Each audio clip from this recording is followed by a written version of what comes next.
The first thing, Dtsx Pro. So the older processors that were found in the common receivers, except for super high-end processors like a Trenoff, were limited to 11.1. Now, because of Dtsx Pro, that limitation is no longer there. So depending on the processor and that you use and the amplifier capabilities that you have in your AVR, you can go all the way up to 30.2. Now, which is huge. And the big thing is you don't need new DTSX content because this is an object-based system, not a channel-based system. So all that DTSX content you have immediately will work in Dtsx Pro. You can now just have more speakers and more that you can utilize to get more out of it. So that content will continue to grow. So if you end up being some crazy guy with 30.2 in 10 years, you don't have to replace that disc that you already purchased. So is there going to be specific software coming down the pipe that's in Dtsx Pro? Yeah, everything you own right now. You go grab your DTSS demo disc right now. It is in Dtsx Pro. Remember, the way that it works, we have to look at how the system works. Before, whenever there was an upgrade, we were upgrading channel-based surround sound solutions, 5.1 to 7.1 to 9.1. So each time that you wanted more channels, it required a whole new mix because the engineer mixes that sound from one speaker to another speaker and to another speaker, and he pans stuff back and forth, almost like you do stereo. If I want something to sound like it's in between my left rear and my left front, if I put it equally in those two channels, just like in stereo, it will appear like it's coming from the middle. But that was a manual process of panning channels. Object-based does not work like that. What happens is the engineer assigns an object, a location in space. That object is over here. A size. Is it a small bell or a Mack truck or the thunderclap that just washes across the entire room? And then how diffuse of that sound is that sound? Is it a really defined like bell, or is it like a wide wash of a crowd? So once he determines those information, that is actually what goes into the track. And the renderer in your receiver utilizes the channels or the speakers that you have connected to try to put that object at that location, at that proper size with that type of diffusion. The mix is basically the reason why object-based content like DTSX and Atmos is backwards compatible is think of it as, so this is kind of an example. Atmos has about 128 objects. What they do is for 9.1 is they take the first 9 objects and make them fixed in the location where you would have a 9.1 system. Then they take the other 118 objects and they whiz them around the room. So the green dots on the one side that you see is is all of the objects they can select. The middle is basically the speaker layout in the room that they were mixing in, and the right side, the far side, is what those objects are. The darker the object, the louder it is. The wider the object, the bigger the size, and the harder the edge, the more of the focus. So by moving these around literally with a joystick, I put them in positions, and then your system utilizes the speakers that it has to put that object in your room the best way possible. So no new content is required. There is going to be no new DTS Pro content. It's just DTSX content. But if you have a Pro processor, you have more channels you could utilize. Gotcha. Is there any advantage to using the DTSX up mixer, even for like an Atmos soundtrack or for an Aural soundtrack? Do you think there's, because you could cross mix these, right? I mean, you could actually use the up mixer, not just for DTS material. Exactly. We always say our goal at Denon is to give you options. We're not here to tell you what up mixers works best, what surround sound platform is best. We want to make sure we give you the options. So that's why we give you Aural 3D, DTSX, Dolby Atmos, all these different options, IMAX Enhanced. So you can choose for yourself. But if you look at the receiver, in the receiver you have a renderer. If I feed it DTSX content, which is object-based, the renderer will take that object-based material, look at how many channels that are available and where those channels are located, and put that object in space. If I have a mix that is channel-based, like regular DTS or DTS HD, I can the new Neuro X up mixer will take that and up mix it to the amount of speakers that you have. You also have the ability to take something that is non-DTS, like PCM, that I find a lot coming out of off of my Apple TV when I'm not using Atmos, and I can up mix that via Neuro X and still utilize those speakers. So it just gives you the ability to choose a new and higher performance up mixer for 2-channel one thing I do want to ask, and you probably don't know the answer to, we could follow up with DTS, is did they make any updates to their up mixer for 2-channel? Because I've always found that to be the weakest link for mixing music up to the DTS up mixer. I'm wondering if they made some enhancements there, since they have so much more processing capability now, to have like a music mode, something like that, you know? That's a good question. Jake could probably reach out to them and see what if they've made any additional changes to its music mode. But we have solutions for that, which we'll talk about, that will allow you to fully customize a 2-channel up mix to surround music mode to make it exactly what you want. So the other thing that we could talk about is, if you think about IMAX Enhanced, IMAX Enhanced is actually, the basis of IMAX Enhanced is DTSX. So because now I have more channels of processing, now I have even more capability from my IMAX Enhanced content. And I know what a lot of you guys are going to say. How much IMAX Enhanced content is out there? Well, what Sony just announced, that they're going to be releasing a huge amount, like 100 movies in IMAX Enhanced. So the content is going to start to come. Now, when you go to a movie theater, the mixes, there's a different mix depending on what type of IMAX theater you go to. IMAX theaters are a 12.0 mix at the top, the very best ones, which means there is no LFE, there is no 0.1. Every channel is full range, which is why it has a different sound than if you go to a normal theater. So there's subwoofers for all 12 channels, which is frightening, you know. And also there's 7 surround speakers along the horizon, and then there's 5 height speakers: front, back, front, back, and center height. Because remember, the screen is so massive, so it's actually a 7.5.0, actually 7.0.5, the way that we normally utilize, or the way we normally discuss it. So based on the original mix that IMAX used to mix that movie, the IMAX Enhanced bitstream will utilize that in different ways. So for example, the 12.0, you get a 7.1.4, and this a center front height channel now that you can actually utilize, similar to the center front height you would see in an Auro 3D. So you get a lot I've been getting a lot of questions about the 8500, like this one, for example. Is DTSx Pro going to be supported on the 8500, or does it require firmware or hardware upgrade?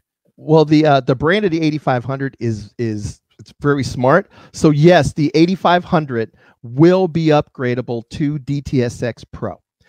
There's also a benefit. You go, well, why would I? There's a benefit also from stepping up from a 67 to an 8500, which I'll show you in a second. So, and that actually has to do with the speaker layouts as we continue on. So real quick, Phil, about the bass management of, I just want to make sure everybody understands this. Even though IMAX Enhanced in the movie theater has full range channels all around and no dedicated sub channel, the implementation at home is actually going to be bass managed, because that's what you want. In a home, you want bass management. You want to have multi-sub. Exactly, because the best way to think about it, if they sent that mix to your speakers, it would probably blow them up. People think their speakers are full range, but even I have a pair of Wilson Watt puppies. They don't go down to 20. They don't. Yeah. So, and especially my center channels and my surrounds and everything else. So they run a lot more bass and a lot more volume with a much more aggressive mix in an IMAX theater. So how do you get that impact?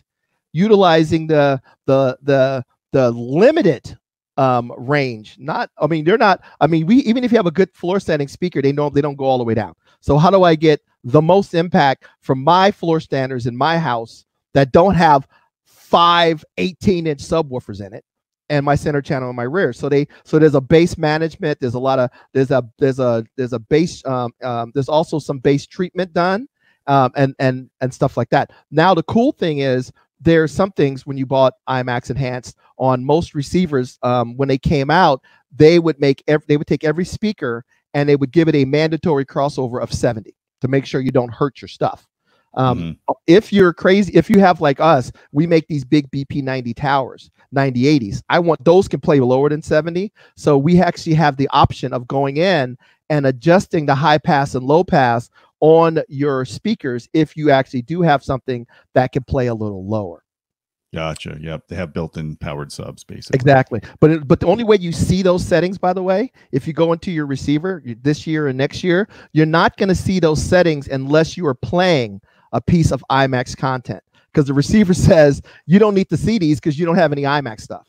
So gotcha. the second so if I want to see those all of that stuff, the crossover settings and all that stuff, I have to be playing a piece of IMAX content, and magically you'll see more settings in your menu.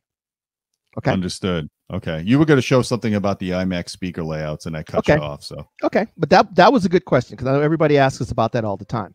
The next thing is, because remember we talked about they have that center height, center front height. Well, that actually exists. So what you'll end up with is you will have the center front height capabilities in your on your receiver. So if the Neural X up mixer is off, you will natively, there's a center height there. So now I can have a regular a regular center channel and a center front height. This is great because TVs are getting bigger and bigger and bigger and bigger. An 85-inch TV with a center channel way below it, there is a disconnect. I have a 75-inch TV, and my center channel was probably 3 feet below the center of that screen. So it is detached. When I run my projection screen, my 120, the voice is detached from the where it should be on the screen, and having a center above and a center below allows them to lock the vocals onto your screen. Or if I decide I want King Kong to be 9 feet tall, I can make him come out of that center height. It's a creative that center front height. That's a creative choice. So that is a mix. That is up to the IMAX mix. So that's a benefit to that. If I just to be clear about the center front height, this is not a paralleled center output. You're not running exact same signals, because you'll get massive acoustical interference if you do that. It's a separate channel, right? Separate object, and it's up to the content creator on how they utilize that that separate height channel.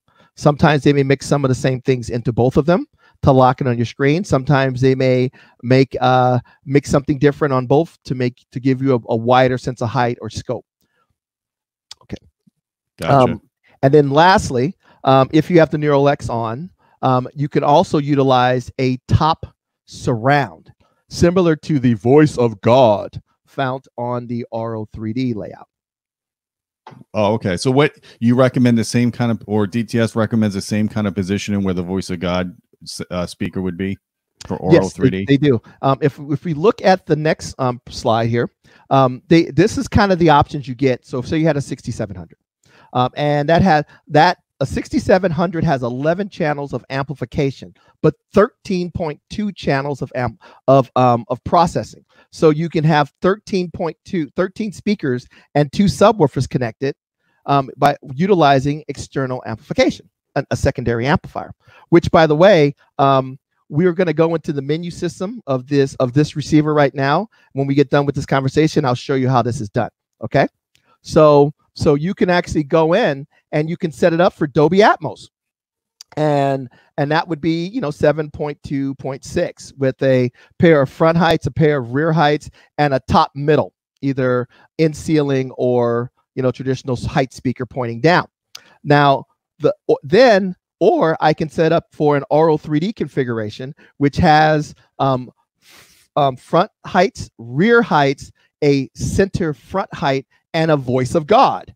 And that same configuration also can be applied to Dtsx Pro and IMAX Enhanced. So you could set up the Dolby Atmos way with the top middles, or the Aural 3D / Dtsx Pro / IMAX Enhanced way with the center height and the top surround. This is a bit mind-boggling, man. Just looking at all these different speaker configurations is crazy. Exactly. Now, the one thing people ask us a lot is, well, I want to use the Atmos one when I play Atmos, and I really want to use this other one for the Aural 3D and the IMAX and the Dtsx Pro. But on a 6700, I have to fit. There's only 13 speaker, actually 11 speaker terminals plus an amplifier. So I'm limited to 13. So I can't have both combinations. If you buy a X8500, an X8500 has 13 channels of amplification, but 15 speaker terminals.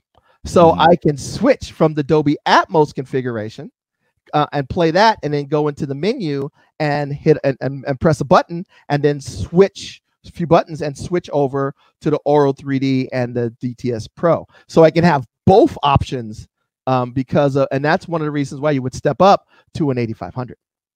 So you guys need to make this auto switching when it detects the signal. If it's DTSX Pro, it should go to that speaker layout versus Dolby Atmos. Yeah, Jake, you're gonna wait for the 8900. You're gonna wait for the 8900s on that.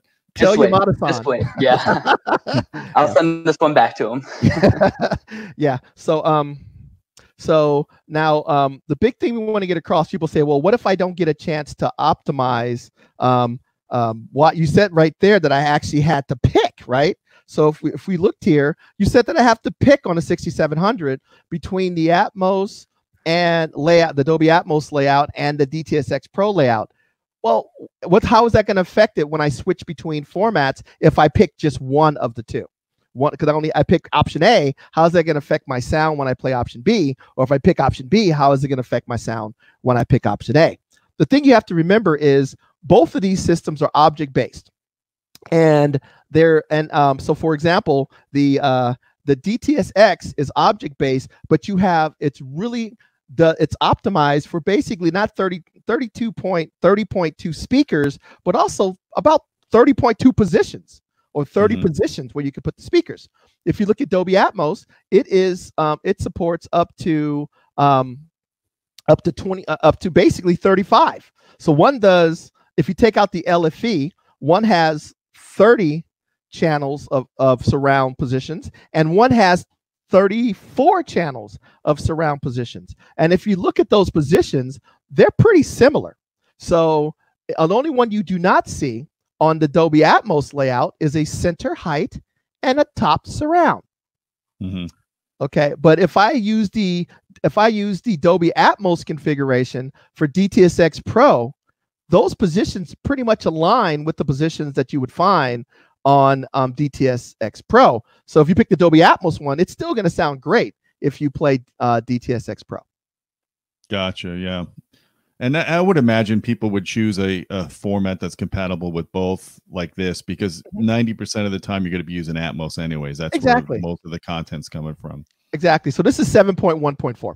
And now they look different because Dolby Atmos always shows the picture of the couch with it pulled back closer to the rears. And IMAX and DTSX and IMAX always shows the couch dead center. If you look at the Dolby Atmos layout, it gives you a variation of angles. So the front can be between 30 and 22. If I push that couch forward, that angle becomes 30, which is identical to the DTSX one, which is what? 30. Yeah. Does that make sense? So there's some so yeah, you're gonna get great sound. Don't panic. I mean, my buddy John Heron at Trenoff wants you to put all 90 speakers in the room because he makes the Trenoff piece, and you can drink your Dom Perignon and drive your Lambo to your theater with 90 speakers in it, because it can do that type of stuff. But the average consumer that buys this receiver is going to get the best sounding surround sound performance from both of those formats, if they just put the speakers pretty much where they will fit in their home. We're just happy if the majority of people buying these receivers use it beyond 5.1. To be honest with you. Exactly. Well, So what's great about that too is with the Trinov piece, it's like a $8,000 unit. The AVR X6700 is going for about $24.99. yeah, so you're looking at $7,000 plus amplifiers plus how many other speakers you're going to need for that. Yep. So you're going. Yep. So you're looking at an investment that is attainable for most to something that is for the very elite. So not everybody's a high roller like Shane from Spare Change, man. He's a high roller. He's a high roller. Yeah, Shane, we're going to be talking about. Believe me, my friend John, it's stunning, but it's like comparing, but that's not our goal. Is to bring great sound to the wide majority of people. Yeah. And a lot of times, and then sometimes, and there's always going to be someone that wants to bring it to the absolute pinnacle, but the pinnacle cost is not attainable to most people. Yes. So I want to talk about a feature that really the most exciting feature to me on your new lineup, and I have to toot my own horn because I've been bugging you guys for a while about this, and I'm a little bit peeved you didn't give me credit for it in your press release, but whatever. The preamp mode is to me a real game changer for somebody that wants to buy a receiver and then have future expandability and to use it in a way that would benefit for having external amplification, to have a really clean preamp signal like you're buying a dedicated processor. And let me just show everybody why I'm so excited about this. So about a year and a half, 2 years ago, I reviewed the Marantz SR8012, which is a phenomenal receiver. It's still in my family room system. I love this receiver to death. And it puts out 4 volts RMS out of the preamp out. So you guys have always, Denon and Marantz have always given really solid preamp outputs. They've never clipped at 1.5 volts like some of the other manufacturers do. But I go beyond just looking at distortion or just looking at clipping. I actually look at FFTs to see the distortion profile of a preamp output. And this is the SR8012 at 1 volt. And you can see it's really clean. There's some higher order third harmonic here, but it's still like 90 dB below the fundamental, which is excellent, very inaudible. But when you drive the receiver beyond 1.2 volts, I found the distortion went up 20 dB on the third harmonic. And that puzzled me because I saw this this is not only a Sound United problem. This is any amplifier or any receiver manufacturer that basically their amplifiers reach full power at about 1.5 volts. So if you're not using those amps, they're disconnected. When you're cranking the volume up, and it usually takes about 2 volts RMS to reach full output of a external amplifier that has a traditional gain structure of like 29 dB. And what happens is those amplifiers are clipping, and the distortion from those clipping amplifiers are feeding back into the preamps. So the only way to avoid this is to have a preamp disconnect, to actually physically break the path from the amplifier to the preamplifier. And I'm happy to say that's what you guys are doing now, not just with the 8500, but now for every model on these new X series that have a preamp output, you have a preamp disconnect. That's incredible foresight. I know you guys I appreciate you, first of all, for listening to me and taking constructive criticism, but you're also leading the way now, because back in the day when we did the Preamp mode, I was the first one that jerry rigged a 3805 and a 5803. And that led a revolution for every manufacturer to do Preamp mode. You guys are going to lead a revolution again with the receivers. You're going to have this preamp mode on your entire X series line. And I'm sure your buddies at Yamaha are going to do the same in the next generation, followed by Pioneer, Akio, and everybody else. So why don't we talk a little bit about that? People are, they have questions about it. What's nice about it, Gene, is you just sold it. I don't have to talk about what the benefit of it is, because you just sold it. But what ends up happening is we had preamp mode, if you switch back to me, on our X8500. And like I said, that was because people want that. It gives you a upgrade path. So you can start off with an amazing receiver, and then you can go out and buy a multi-channel or a bunch of amplifiers and turn that unit into a preamplifier. But remember, once you buy an amplifier, it's buy once, cry once. So now, normally what usually ends up happening is the things that need to be upgraded is the brain. Video switching, new surround sound formats. But once you buy a bunch of big bad amplifiers, you'll never have to buy them again. So now you start off with the receiver, you turn into a preamp, you buy your amps. That's your upgrade path. And then the next time you need a new brain, instead of buying a receiver, you could buy a preamp. So, and like you said, it helps, it gives you a cleaner signal. You have less clipping. It's a really, really, really good, great solution. Now, a little later, I'm going to actually go into the menu after we talk about the next topic. Actually, let's do it right now, actually, since we're talking about how to go in and do preamp mode. So what happens is I actually have a 6700 here. I stole it from Jake. I went to the warehouse a couple of days ago and I took it. So this is actually his sample. So this is pretty much the first one anybody's seen. I don't even think Jake has seen it since since the last time he was in Japan. When that's serial number one, Phil. That's serial number one. Serial number. Enjoy it, man. Serial number one. Okay. So let's go in here and show you how to use this.